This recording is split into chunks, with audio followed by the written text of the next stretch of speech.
34 weeks today. Only got a month left.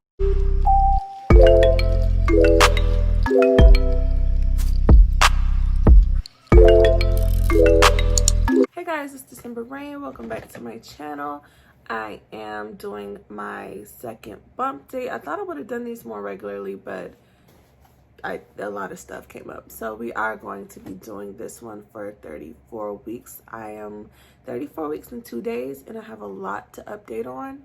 The first thing I want to get into is the labor scare that I had today's Sunday. I went into the hospital Thursday and I stayed there till Saturday morning, so I will insert clips from that now before we get into the rest of our updates. Thursday, hold on. I've been having contractions for about only 2.5 hours, but to be 33 weeks, I feel like it was time to come in. They didn't check me or anything yet, but I am having them about every 2 minutes, I would say. The nurse told me to breathe. I can't even show you guys because I can't see the monitor. I'll try to see the paper in a second. I'm having a contraction and the blood pressure thing is squeezing my arm. She turned the screen on so you can kind of see my contractions aren't huge, but they hurt. Okay, I have a low pain tolerance. They're pretty regular. So they're just monitoring me for now. I'm only a fingertip dilated, so that's not bad. So my mucus plug did come out too, which also isn't too concerning. So still gonna keep you guys updated. Contractions again. They are still pretty normal. I have the thing on. She did it once and it was kind of high. Then she did it a second time and it was not as high. So she's monitoring that as well. This update only comes like after 20 minutes after the other one. I'm about to have another contraction, but I'm still just a fingertip dilated and I'm having a contraction, so I will update you guys later. Literally every time I start this camera, I have a freaking contraction. Sorry you guys can't see me. Nurse, turn off the light, and I cannot reach my remote thing to control the lights, but I am staying overnight for observation.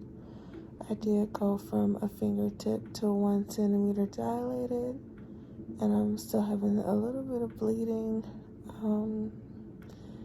I got a steroid shot for baby's lungs just as a, precaution.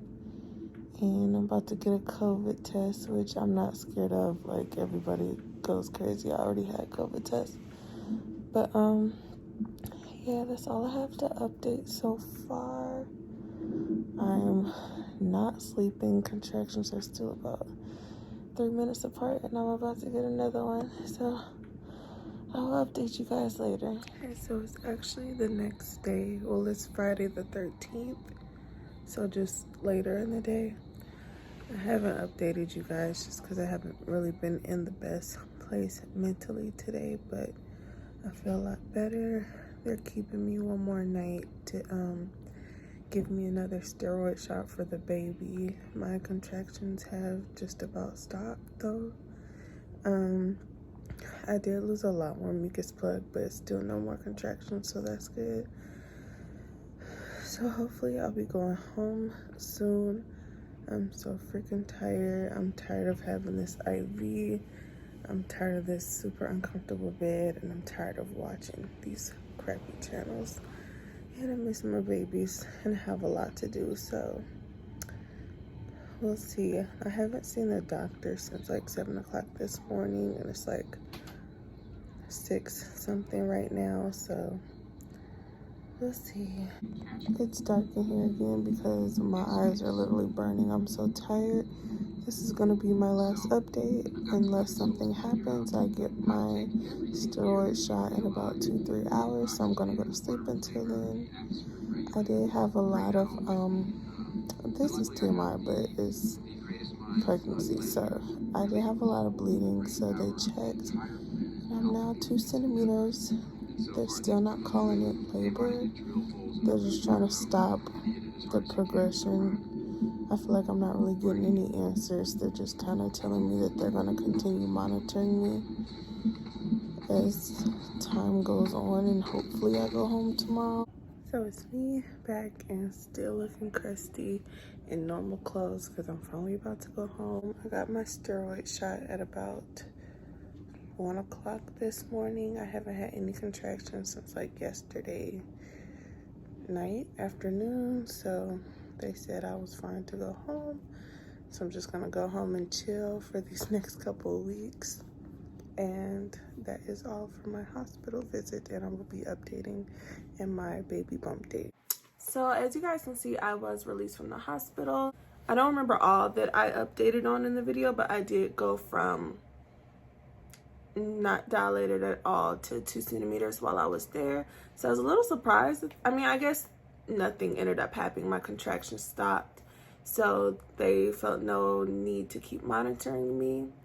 I did come home, and as soon as I came home, I started having crazy contractions all over again. But that it's so hard to just, I'm not the type of person who could stay put. And it's like every time I get up and do something, it's contractions. So I'm going to try and relax and sit down as much as I can, but being a single mom, doing everything that I'm doing, I can't just lay down. But I do have a lot of things I want to, well, not a lot, but a few important things I want to touch base on. I unfortunately am no longer having a home birth. I am devastated that I'm no longer having a home birth. I was really looking forward to that.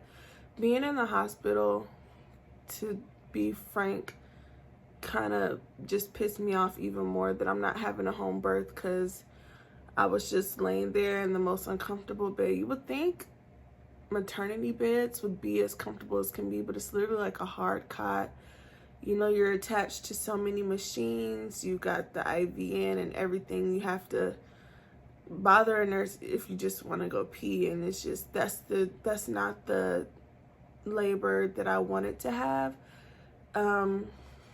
Also, because I moved, I can't see my old midwife, which I actually loved my old midwife that I had for my 4th pregnancy. Even though I did give birth in the hospital, she was a lot more free. And I mean, of course, if I was 33 weeks and giving birth, I wouldn't be able to just be walking around like things were normal. But if I do go to full term and do give labor full term in the hospital I'm going to be at, I'm not going to have that freedom.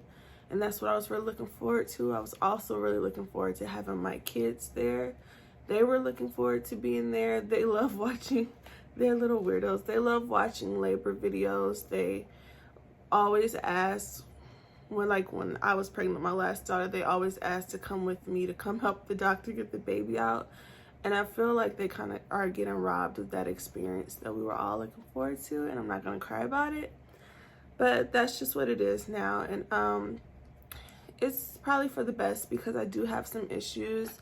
The main reason I wasn't having a home birth anymore is because I got my labs done too late, just because we're so busy throughout the day. It wasn't that easy to just go to the doctors freely, because, you know, the kids are doing e-learning, I'm working throughout the day, so it's kind of hard to like find time to break away to go. But now I really have to, especially I'm already doing my once a week appointments. Starting at 32 weeks, I have to start going once a week because I may have cholestasis. I was diagnosed with cholestasis in my last pregnancy, but I was diagnosed very late, probably about 37 weeks. So I did get induced at 39 weeks due to that.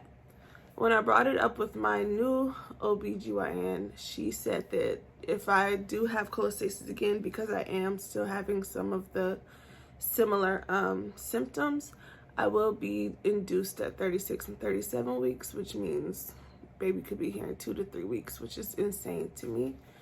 But it just is what it is. I really don't want to get induced. It's like this last trimester, it's just everything I don't want to happen is happening.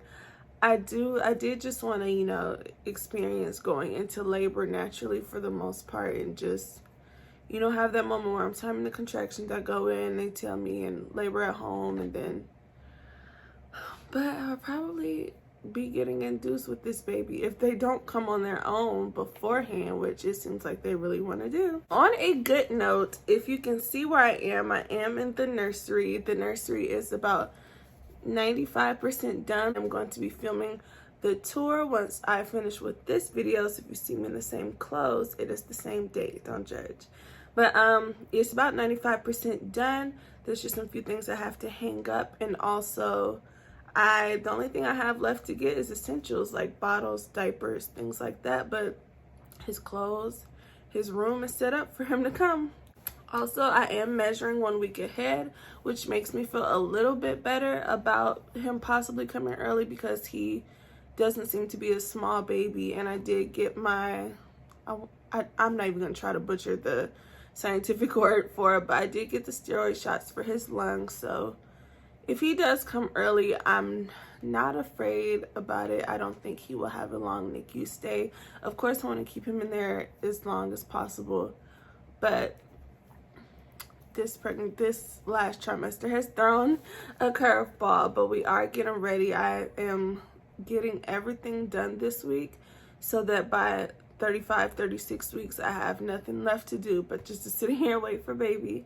So that is all. This wasn't a super long bump date. I just had a few things I wanted to update you guys on, and I'll see you in the next one. Bye.